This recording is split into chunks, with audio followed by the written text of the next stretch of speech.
For a moment in time, one of my best friends was my roommate. We were, as we still are, the epitome of opposites attract. Deep in the first throes of cordless virtual reality, we both reveled in Beat Saber, a rhythm game where players would slash and cut cubes to the beat of a dance song. Watching the two of us play was like night and day. I would try to root myself to one place, hands and arms doing the lion's share of the work, occasionally bobbing my upper body to the rhythm and chopping in beat. My friend, on the other hand, was a full-body experience, bouncing his entire body, stepping all which way, whether it served the game's objective or not, and working up a truly disgusting sweat in my headset. We would lament each other. "You don't need to do those extra moves for points," I'd argue. He'd snap back, "Maybe you should move around more, Mike. It's fun." But I've thought about it more. We were both still doing well in Beat Saber, we were just doing it differently. The expression of rhythm in the human experience is not monolithic, whether in traditional dance or rhythm games. Now that more and more rhythm games have been released on VR, and especially as I've continued with Stepmania on my computer, that thought process lines up more and more. I might not have been dancing as much as my friend, but I still danced by my definition. Moving to the beat, with the beat, in response to the beat, even in a way some might deride as stiff or stilted. Rhythm as part of music unlocks something deep-seated in the human experience, while rhythm as a game mechanic serves as one of the most effective motivators and difficulty curves I've found to date.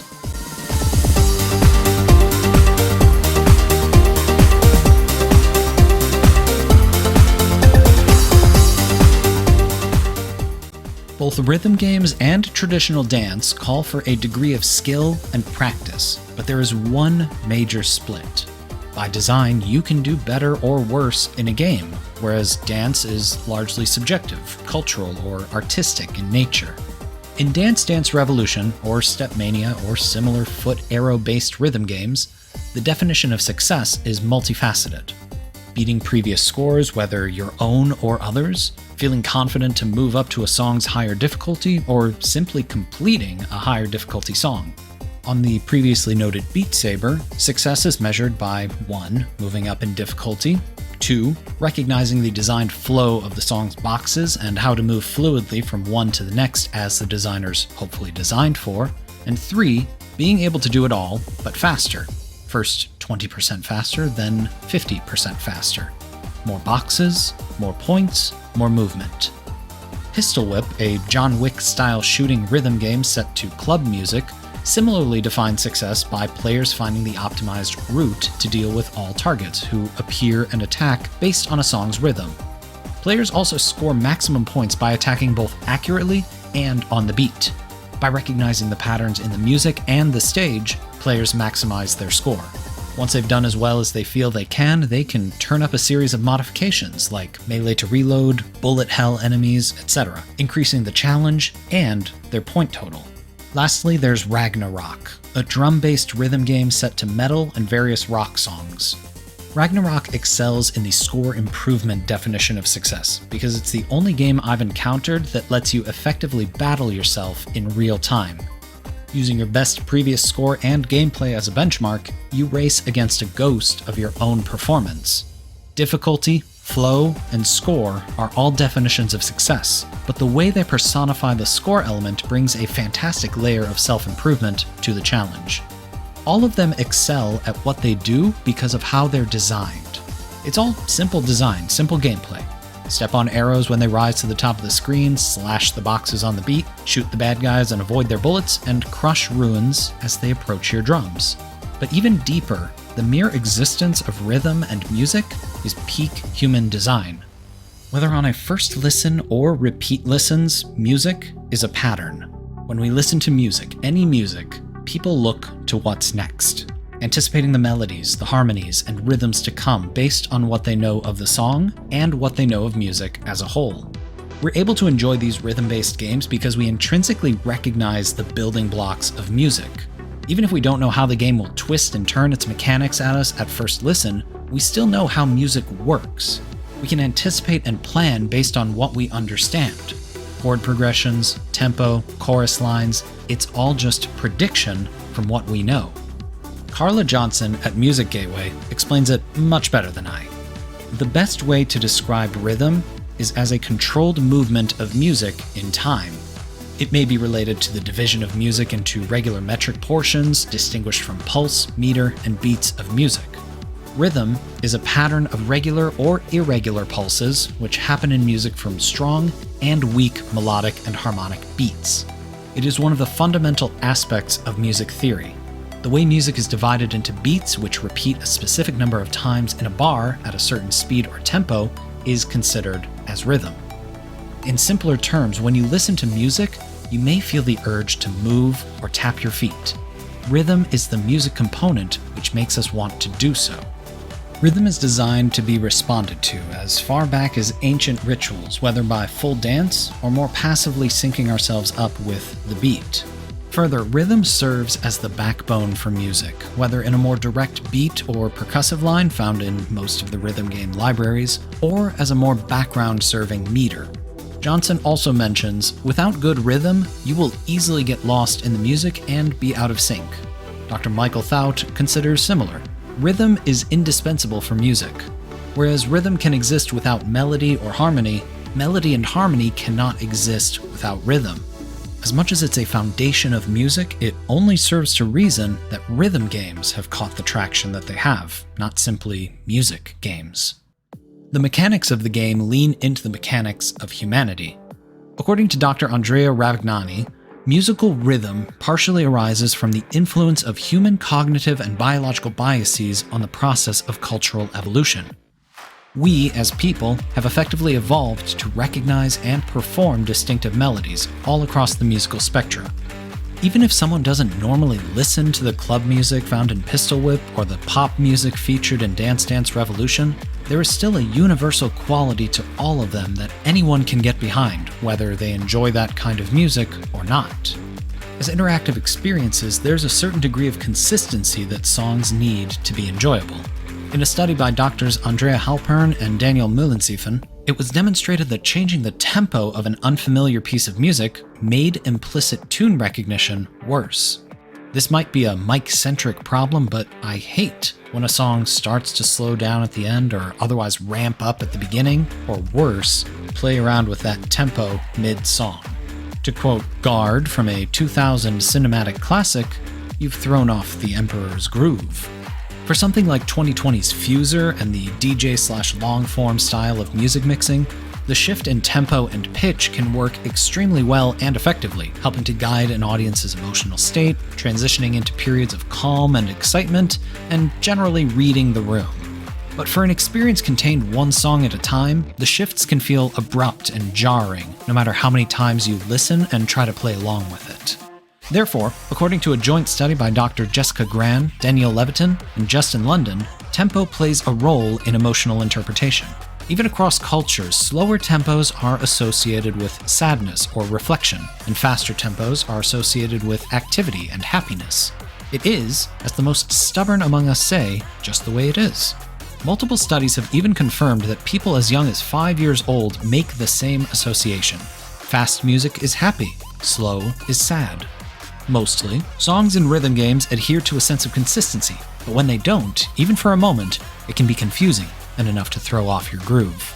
All of this has, so far, been in the traditional vein of music, auditory. We hear music, we hear the rhythm. But in a different study by Dr. Gran, it suggested that a sense of beat, under certain circumstances, can be extracted visually as well. In our myriad rhythm games, sometimes that's established by whatever game elements are approaching at what frequency. Boxes in Beat Saber, enemies in Pistol Whip, or runes in Ragnarok. But for just a moment in its songs, I think DDR does it best. Imagine a metronome that wouldn't tick when it reached the height of its swing the first few times. Could you get that rhythm in your head without the sound?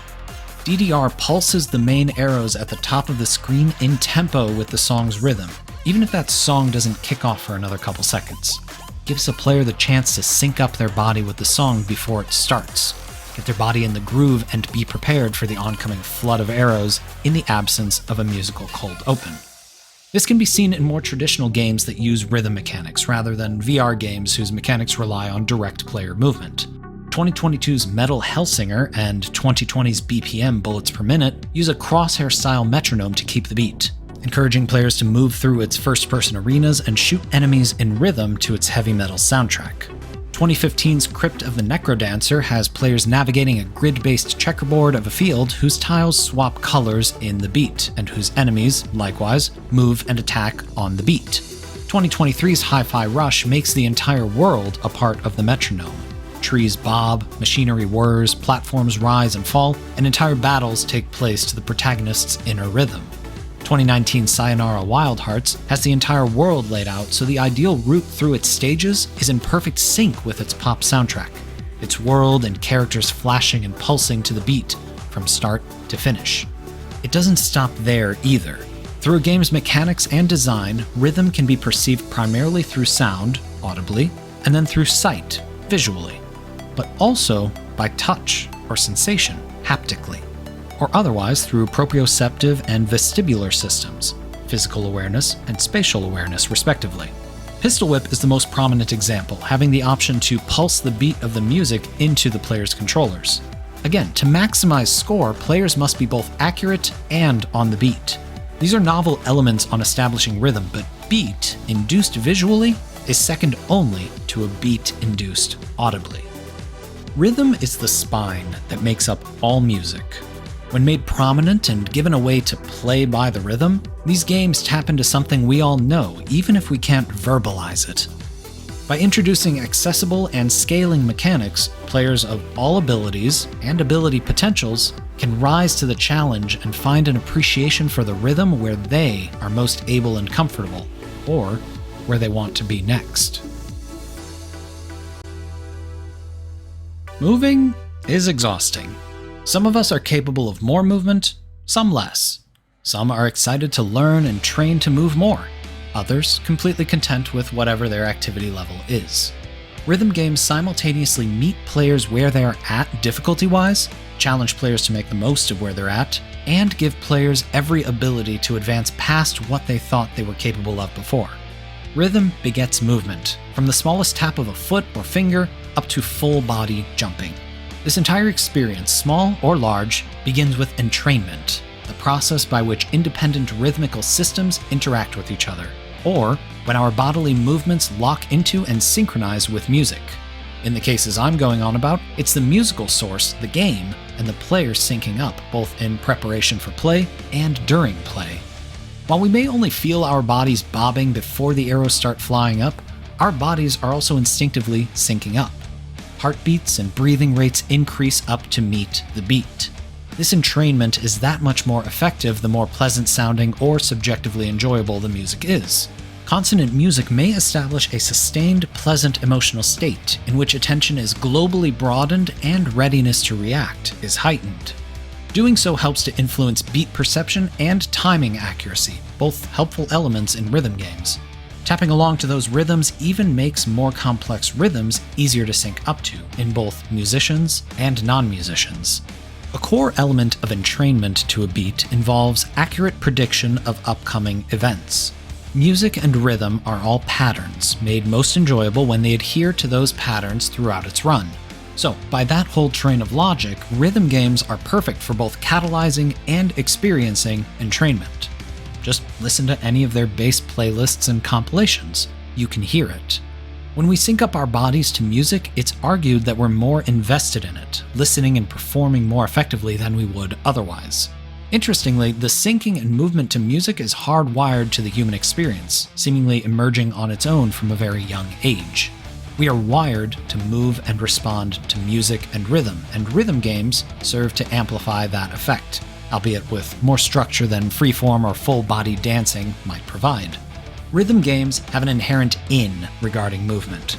If players don't move in beat, they run the risk of a failure or a game over state or otherwise a lower score. Given the track selection across the games, it's not hard. Dance music, club music, all the way up to high percussion Viking metal, it's all high energy and easy to rhythmically entrain people. But here, I want to revisit my friend who would bounce and bob and dance even when the game wouldn't call for it. Might be he was just excitable or keeping focused in his own way, but it might be that he was also grooving. Scientifically, grooving, not just grooving all willy-nilly. According to Levitin and Co., the feeling when the music compels you to move along with it more than just tapping toes or fingers is the essence of groove. They continue regarding a separate study that participants moved in the groove more with high groove stimuli. Specifically, as though calling out my friend, the study predicted that high groove music would elicit more spontaneous movement behavior when told not to perform tapping conditions. Beat strength and pulse strength, the power of the rhythm, correlate with high groove strength and groove levels, which sounds wild to type out and say. And they correlate further with robust sensory motor entrainment, which I can only read as ascendant dance moves. Levitin and Co. hit it one more time. Movement, whether observed, felt, or both, can affect the perception of beats as well as their metric organization. Movement helps us find our rhythm, keep our rhythm, and maximize our connection to the rhythm. Movement maximizes how much we connect to, vibe with, or groove to the music, as much as I hate to give my friend that much credit. As long as movement is required to play the games, movement will be had, whether in jumping between arrows or flailing through boxes, and it will be as physically challenging as it will be dexterously. Rhythm games are no stranger to Mihai Csikszentmihalyi's flow state. By engaging people where their skill threshold is at, not above nor below, an experience maximizes the flow state, increasing immersion in the activity. I've felt it personally, completely zoning into the music as my feet fly around seemingly independent of my brain, or letting the rhythm guide me through an intense drum solo. Flow can manifest in these kinds of games by fully giving control to our bodies and, even for just a little while, putting our brains in the back seat. With their myriad difficulties and various skill ceilings, rhythm games excel at helping players find their state of flow based on where they're at, and maximizing movement and sweat as a result of what they're capable of. With increased challenge comes increased movement, comes increased connection to the rhythm itself. Of course, that still leaves you with a sweat-saturated VR headset if you get too into it, but it's worth it! Science! Every day can feel like a fight just to get to the end of it, and that is a terrible way to live. But when we, rebels that we are, make time for ourselves, we shine a little light on our piece of the world. Through our hobbies, through the people we choose to be around, through art, we are made more whole. And boy golly howdy do rhythm games help to bridge that gap. Music has always been about connection, whether to ourselves or to our communities. We synchronize with the world around us, music, or to those around us, people, through rhythm. People crave synchronization, even if it all boils down to primal monkey brain likes groupthink. Who doesn't love a good hit of dopamine? That good goo that makes us feel happy when we do good things for ourselves, perpetuate our survival, or listen to music? According to science, that music-related dopamine hit is the strongest during music's emotional peak, resulting in chills, a sense of excitement and awe that manifests physically as much as it does emotionally. Even in the most concentrated sense of flow, we're still taking in the music, we're still syncing up to it, becoming as close to it as possible. Groove, as an actionable concept, is the pleasant compulsion to move with music. It's not aimless flailing brought about by the simple joy of music, but, from Levitin and Co., a hyper-awareness of the way that our bodies are moving with the music. A moment or a time when we're not fixated on how much better, subjectively speaking, we could be doing. We're simply there. We're in the moment, just existing, just vibing. In rhythm games, it all comes back to flow. Find that sweet spot of challenge and ability, and you ride the natural high of rhythm throughout the song. Small mechanics serve to encourage people towards that sense of flow. Do poorly in a song, maybe you hear auditory spikes or bad noises, or an announcer starts bemoaning your faltering dance moves. But you do well, then there's applause, there's cheering from the announcer, there's simply more music. The closer a player rides to their flow state, the easier they can jump back into the rhythm after missing a beat. Their feet start to move instinctively to the arrows and the beat. They see the path their arms need to take to hit the cubes in rhythm. They let their body take them on a drum solo. They accept the flow, and for a moment, there is true peace as we align with the pulse of the universe. The world demands, by circumstances largely out of our control, that we be miserable, complacent, and sad. Rhythm games, and music as a whole, give us an out from that, even for just a moment. Rhythm games are, at the end of the day, still games. There are skill levels, there are quantifiable ways to identify being good, there are scores. But like many other games, they are, so much more. Where other games are also thematic stories or artistic experiments or simulations of real-world systems or fonts of serenity or anxiety or anything in between, rhythm games are a way to connect us to the world around us. They're a meticulously designed challenge made to engage across a wide spectrum. They're a scaling challenge for ourselves, always pushing us to be better and improve in ways that video games often don't compel players to do. They're a path, even with a thumping bass or a heavy drumline, to find a certain tranquility in a loud, loud world.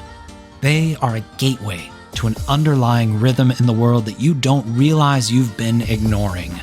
And once you hear that beat and let it in, you are hard-pressed to ever let it fade again.